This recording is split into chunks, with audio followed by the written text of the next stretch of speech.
Hello, my Belfast Thousand Nation. How's everyone doing today? Hopefully, everyone's having a great day. If not, I hope it gets better from here. All right, we are back with another That chapter. This one is titled The Insidious Plot of the Inman Family.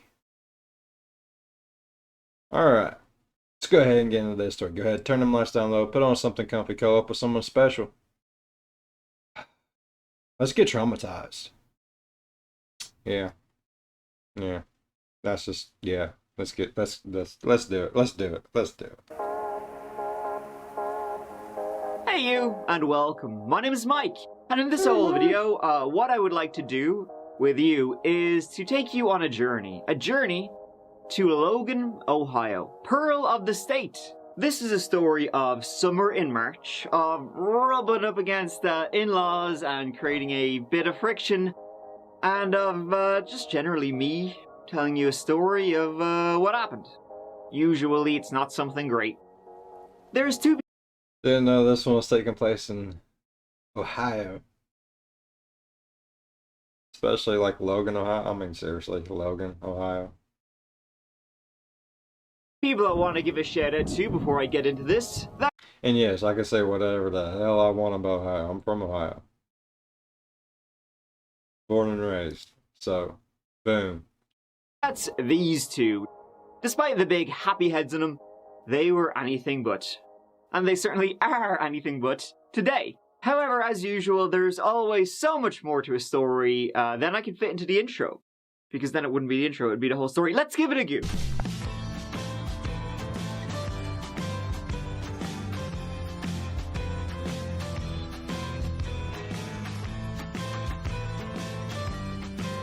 If you were to try dart at Ohio, like, if you got a bullseye, you would be hitting pretty much Logan, Ohio. It's like right smack dab in the middle of the state.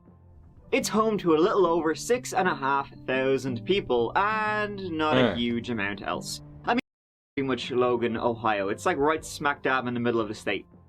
It's Wayne National Forest, you see that right there? Go there all the time. That's where I go hiking. Alright, now, all the way down here where it says Huntington, Charleston. I'm right there. Right there. See me? I'm waving. Yeah. So it is literally only a couple hours away. Depending on which way to go, it's like maybe 3.5 to 4 one way, 2 hours and 45 minutes another way. Yeah. So, not too far, not too far. Still don't know what the hell he's talking about though. home to a little over 6,500 people, and not a huge amount else. I mean, it's a fine town, quiet, people seem to like it, the school is good, it's a pleasant place to be. Kind of scraping the bottom of the barrel looking for things to talk about here. I'm not doing a great job of immersing you in the location. It's a small town, I don't know what else to tell you. Although apparently it's a city, allegedly it's a city, we really need to tighten up the definition on that. But in Logan, our story takes us. And it takes us to the Inman family. He's not wrong. I'm from Ireland. We ain't got many people in Ireland. It's classified as a city. It shouldn't be. Maybe a township. Not a city.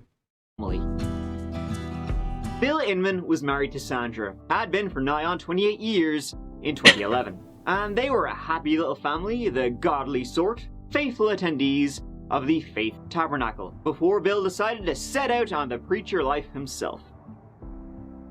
Rather unsuccessfully, he did so when he decided to talk from his garage, and I guess people didn't really like that. God works in mysterious ways. Or you're just shite. But that didn't stop them from being the nice, dependable family next door. You know, your good old next door neighbors. A neighbor with a growing family. 1 year after marrying, in 1984, Bill and Sandra had a baby boy, Will Inman. A baby boy who was, by 2011, all grown up with a wife and kids of his own. He married Summer Cook, now Summer Inman. Much like how his parents met, Will Inman met Summer as a teen at church. The family were close, living next door to each other, and they became even closer when Will and Summer had children of their own, And hey, the grandparents next door were, more than eager to be involved in their, grandchildren's lives, which started with 1, then 2, then 3. And so, close as they be, and both Bill and Will worked in construction, the entire gang left for Florida in 2006 to find work building hotels or whatever they build in Florida.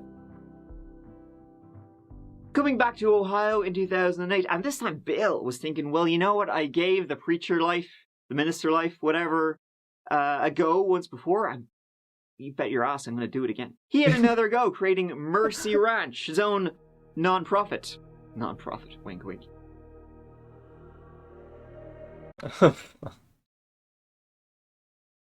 Non-profit. Wink wink. Oh shit. I promise not everyone from Ohio is that bad.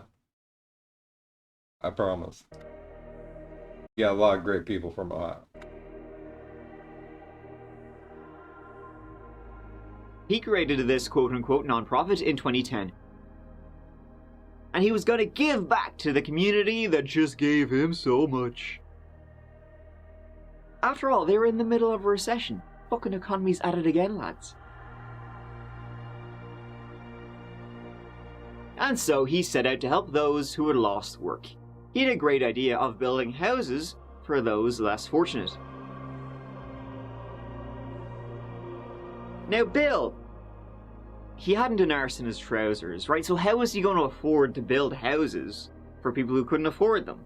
Well, he thought a raffle. I'll raffle tickets, right? $10 a piece, and the winner of the raffle gets a free house, but the raffle itself will raise enough money so I can start building these houses. Now that's a winner. And so the raffle took place. A lot of people. Yeah, that's not a bad idea. It's not. I have a feeling it led to some shit, but that's a smart. Bought tickets, they raised a couple of $100,000, and then, shock horror, the building fell through. No houses would actually be built at all, and no one who bought raffle tickets would get their money back. And then for some reason his new church, which was totally not a scam, went kaput.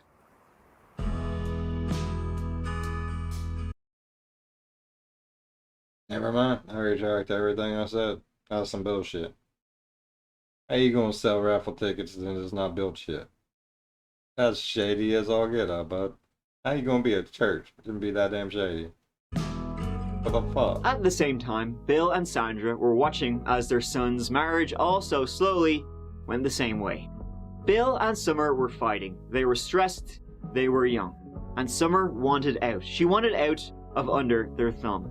She wanted a life Will couldn't and wouldn't give her, and so she would take it. And taking it meant leaving Will after 6 years of marriage. In June 2010, she filed for divorce and took herself and her 3 kids to live with her parents. Summer kept a diary. She wrote in it intermittently, and in one entry shortly before she left Willie, as she called him, she wrote, "I'm so tired of having to please everyone else, but leaving myself high and dry. Don't I deserve to be happy too? Don't I deserve to fall in love with someone again and feel love from someone again? I think so. I don't know if it's the right time to tell Willie or not. I feel bad not telling him because I think he deserves to know the truth and to know that I don't want to be with him right now. I want to be alone for a while and find out who I am again. I'm just some slave that runs around and does what she's told. I love my kids with all my heart, and I wouldn't trade them for anything, but I don't want them to grow up remembering their mom as someone that just did as she was told. I just don't know how Willie will react to all this. I don't know if he will get mad and try to take the kids and run, if he will threaten to hurt me, or worse yet, actually do it. All I want to do all day is cry and sleep. I just don't know how to get out of this situation and have it end well. Maybe by the next time I write, I'll have figured it out." That's freaking sad. Oh, nobody should ever feel that way.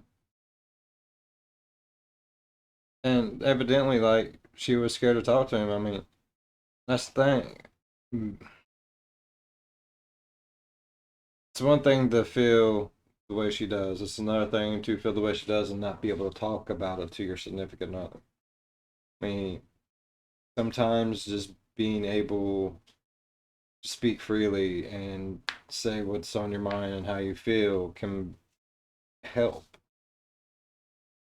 I mean, if she had just probably been able to talk to him, maybe they could have figured something out.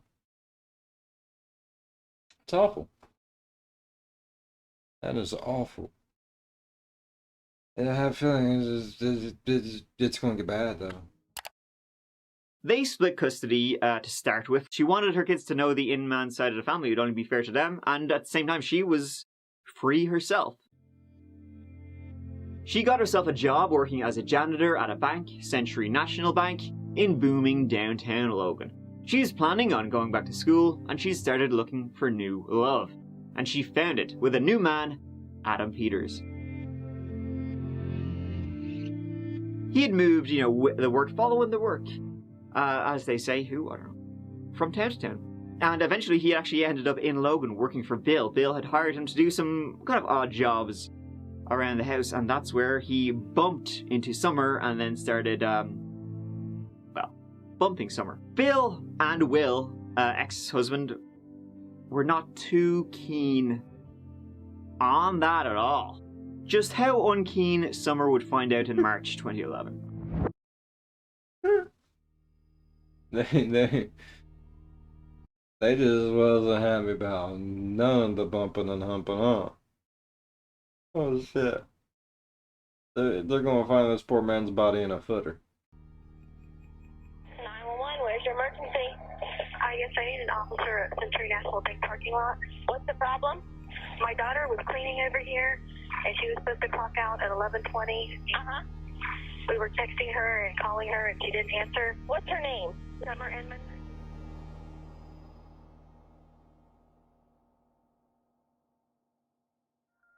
At 11:30 in the PM on the 22nd of March, a 911 call was made to the Logan Police Department. See, Summer left her work right on schedule. Tick-tock every day, 11 PM, cleaning up the place after it closed for the day.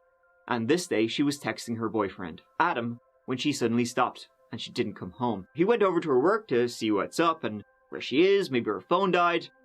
At work, the last thing she did on her way out was empty the bins. And outside in that alleyway, Adam saw Summer's items.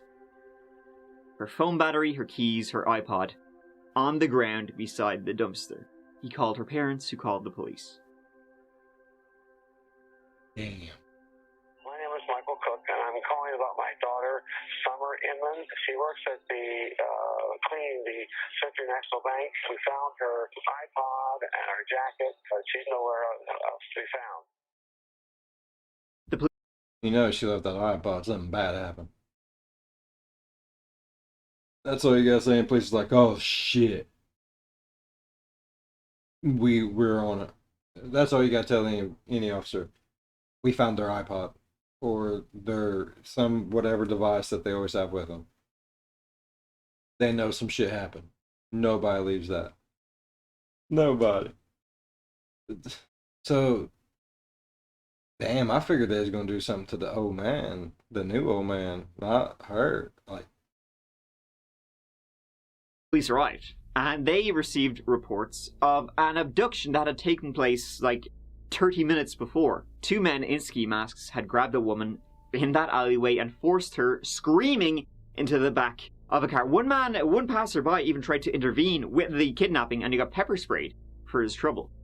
The only thing the witnesses could say was that she was taken in a white Crown Victoria, a cop car. Like most cop cars, the back doors are locked. This mother of three, described by friends as kind, light-hearted, with a constant smile, remains nowhere to be found. Summer Inman was last seen on Tuesday by witnesses who watched her kidnapping outside of a Logan bank. 3 days later, the hope that she'll be found alive is being tested. The more time that passes, it doesn't look good. But I'm hoping for the best. The investigation began, and the Inmans were immediately in the spotlight. And it turned out that the Inmans weren't quite as nice, shockingly, as everyone thought. oh shit. As 2010 came to a close, the church went nowhere, and Bill was losing his house. His son's marriage was moribund, and Summer got a real taste of that when she started seeing Adam, and had to deal with the Inmans. deal with the Inmans as now an outsider. Oh, In shit. December, the Inmans were being evicted, and Summer, who had moved back in with her parents, had come back to pick up some items. Things got aggressive, and the police arrived. And when Adam arrived, things got even worse.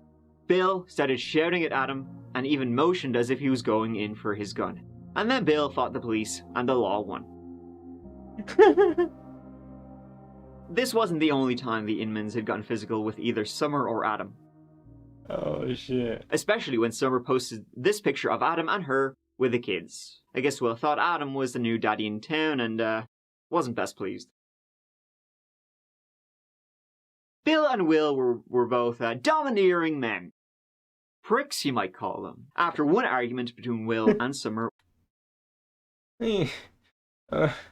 Oh, shit. How are you just gonna just... Oh, fight the police. That tall, skinny fella took him down so easy, too. He's just like... Shut the sheriff. Will rounded up all of Summer's cats, threw them in the back of his car, and then drove off. When he returned, the cats were nowhere to be seen. Will said to Summer she will never see them again, and said he had thrown them. He had fucked them out of the window. Completely normal behavior if you're a psycho. And as I said, Will was a godly man in like... What did the cats ever do? I mean, don't get me wrong, I'm not a fan of cats. I have my reasons. I like kittens, though. Kittens are adorable. But why would you hurt a cat? Just threw them sons of bitches out the window and you never gonna see them again. Why? That's dumb. These people are stupid. The worst way possible. Whenever he wanted something, he would just point at the Bible. Sex, dinner on the table, housekeeping. Check out what the good book says, darling. Summer going out of the house by herself? Not on his watch. And if she did go out of the house by herself, like on an errand, when she was living with the Inmans, Will, Bill, and Sandra would keep tab. They would keep a timer on her when she left, as in timing her to see how long it took her.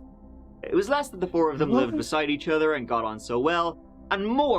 What if there's like traffic or a car wreck or road work? It's freaking Ohio. There's always road work somewhere.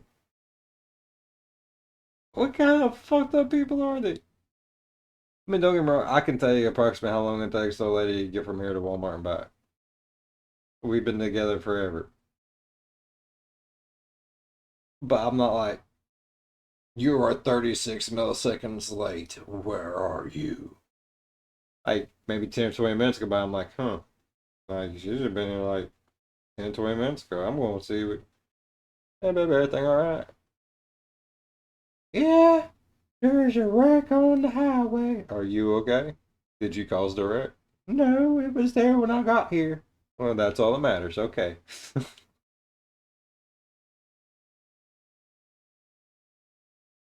But we're like, where were you, woman? You was gone 1 minute longer than what you were supposed to be. Who was you sleeping with? Not everyone lasts a minute like you, dear. That's blasphemy. Or like the Inmans were a little cult or something. Will had told Summer 3 kids was not enough. He wanted 12. And, get this, he also wanted a second wife. He was a regular on polygamy websites, and Summer, well, she was already halfway out the door when he came out with that gem, so that gave her a little push. And even though this footage exists, when the police went to speak with the Inmans about Summer's kidnapping, they were like, what are you on about? It's all good and good, what are you yammering on about? Fights? We never fought. We loved each other. These people are just giving Ohio a bad name all the way around. Fuck. Oh, God. I don't think this is... no. They can't be... Can't be from here originally. I don't think no. Nah. Oh, bro, I can barely handle one old lady. Why in the hell would you want to? That's that's stupid. Just be happy with what you got, bud. We're a happy little family, you know. If anybody's telling you otherwise, they're telling stories. The Inmans had also filed false child abuse allegations against Adam. You know, whole acrimonious bullshit. So they weren't really fooling anybody by saying things were great and they had nothing against Summer. And more importantly, Will said he wasn't in town when the kidnapping happened. He said he was in Cleveland with his parents looking for a house, which is roughly 3 hours away. The car broke down, allegedly. Bill and Sandra backed up that story to a T. The police kept options open, even looking into that raffle scam in case Summer had been kidnapped in retaliation. Nothing there.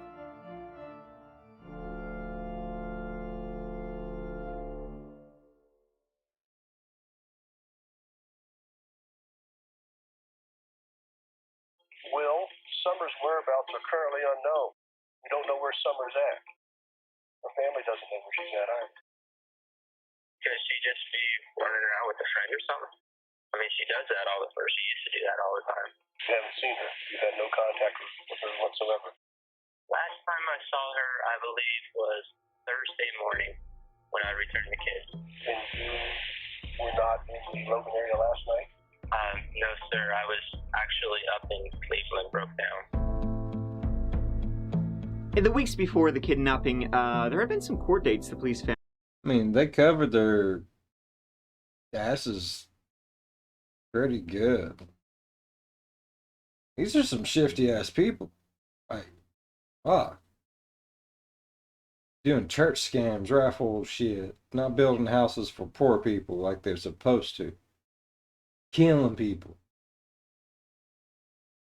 You went against the family. What kind of fucked up shit is these people? And the judge had denied Will custody of the children, so things were getting progressively worse. I would. You're ripping off people in the name of God. Like, that's some fucked up shit. Till this. And when the police showed up at the Inmans, in the drive was a white Crown Victoria, exactly like the car witnesses said Summer had been taken in. The house was then searched. In the house, a GPS was found, and it didn't take the police to Cleveland. They stayed right in Logan. The police, they had to do a double take because the Cleveland story was just so believable.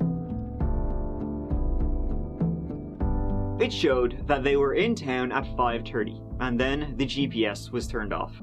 The following morning it was turned back on, and they drove to a car wash and thoroughly cleaned the car.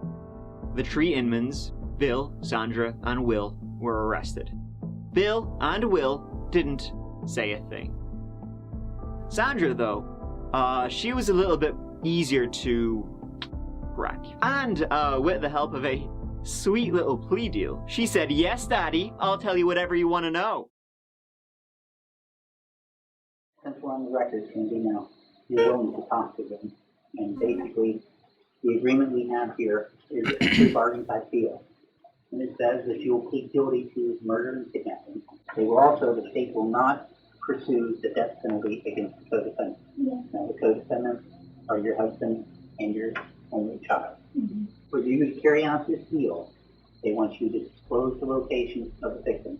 Sandra came out and said yes, they had abducted Summer. The 2 men in ski masks were, unbelievably, it was Will and Bill, and that Summer had been killed. Also, the whole thing was Sandra's idea. In this very male-dominated, patriarchal, old-school, Bible-beating house, turned out that the wife was the real brains of the operation. Yeah, that's believable. Yeah. We want her out of there. Well, and I do too. You too. All right, I'll be right back. We'll just start at the very beginning. I know that Summer and you call it Willie, situation. Yeah. I know they were having some marital issues and things. Yeah. I think it was some custody issues coming up. Whose idea was it to take her, to get her? I think it was probably my idea. more than anybody, because I kept on and on and on about, why won't she work with us? We're only asking for weekends. Did you know when you kidnapped her that she was going to end up dead? No. Oh, Lord, no. Okay. I thought I could talk to her. Okay. So the whole thing was just to try to scare her, get some sense into her, and that's what. Yeah. In your mind, she was never supposed to end up dead. No. Okay. You were just going to scare her. Well, try to talk some sense into her. Yeah. It was an accident, though. They didn't mean to. Just sort of happened. She died as a result of what Willie did to her then? Well, I don't think I know positively he didn't do it on purpose. Okay. Because they were like, he was like telling her he loved her and this and that, and the next thing he knew, it was like he blacked out because he was like, where's the knife? Where's the knife? He wanted his off her neck real quick. They had tasered Summer and dragged her into the car. 3 zip ties around her wrists and 1 around her neck. They just wanted to talk, and Summer just died. They tried to cut. This all sounds like some crazy shit. Fucking Ohio. I mean, not much goes on in Ohio, so go big or go home. And that's what we do. I love you. Then you ask for a knife. I lost a knife. Okay. Hooray. The zip tie off her neck, but they lost the knife. Why did he put that on her neck? I think he blacked out. I don't know how I explain it. He just blacked out because he looked at me like, oh my God, Mom, where's the knife? Where's the knife? Where's the knife? And I couldn't find it. I know it's my fault. Well, it's all 3 of you. It's mainly my fault. Well, but he took all 3 of you too. I mean, your husband and your son both held her against her will, put her in the car, did restrain her. I mean, it was all 3 of you. It may have been your idea to begin with, but they went right along. Done it for me. Anything else happened to her? Anybody have sex with her? Nothing like that? No, sex. Any other kind of physical abuse on her? No, not that I know of at all. Sandra also pointed them toward the remains, and it was behind the good old Faith Tabernacle Church. She was in the septic tank, where they would pray all the time. Bit disrespectful of these so-called religious folk, but I think they were just using religion to get what they wanted. From an early morning vigil outside the courthouse to a mid-afternoon berating of those charged, the Friends of Summer Inman came out in Logan today. We went to grade school growing up, went to high school, and she was always a sweet girl, never had a problem with anybody. Late last night, police found the body of Summer Inman. And they just threw her in a shithole. Like literally a shithole. A hole for shit. These people are gonna burn in hell. For everything they've done. Like, no lie. Damn. I'd bitch slap them all with a Bible. And made them eat shit out of a shithole. Then I would just start thinking up of random things to do to them. Stuffed into a septic tank outside of a church. The mother-in-law, Sandra Inman, told police where to find her. She, her husband, and her son, both named William Inman, are all charged in the disappearance, and murder charges could soon follow. All were arrested and charged.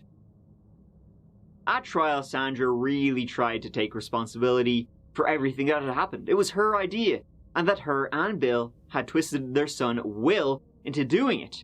She, whether correct or incorrect, believed that at the point before this happened, those children were being harmed by, not by Summer, but by the person that she was involved with for a period of time, or perhaps concurrently with this, Adam Peters. Right or wrong, Sandy Inman believed that those children were in danger, and combined with the fact that she did not feel that she was able to reach Summer to convince Summer that the children were in danger, that is what led to her participation in this evening that went just painfully awry.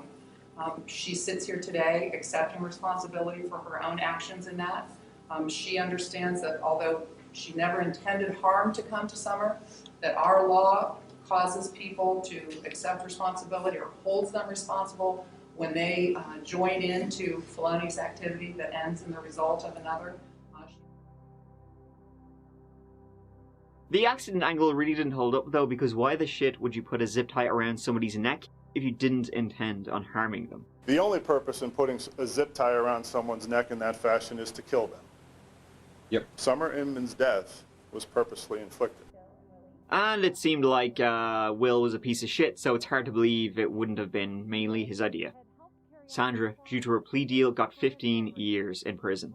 Sandra finally apologizes to Summers. This was never supposed to happen, ever, never. It was just that I was I love Summer, and I want you to know how sorry I am. I don't apologize to me, motherfucker, you know what I mean? Like, I don't want to hear your I'm sorries. Would you have been sorry if you wouldn't have got caught? Fuck no. Would you be sorry if you wasn't facing life in prison? Probably fucking not. You ain't been facing 15 years. I mean, hopefully you still die in there. I don't, because if I see you on the street, I'm gonna beat you until you die. Don't look at me. Don't tell me you're sorry. You turn your ass back around in your chair and you look that direction. No.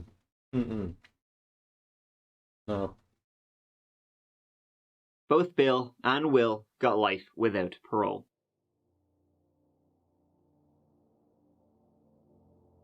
A tragic story of a Summer who just wanted to, escape an extremely abusive, controlling family and just get her life back.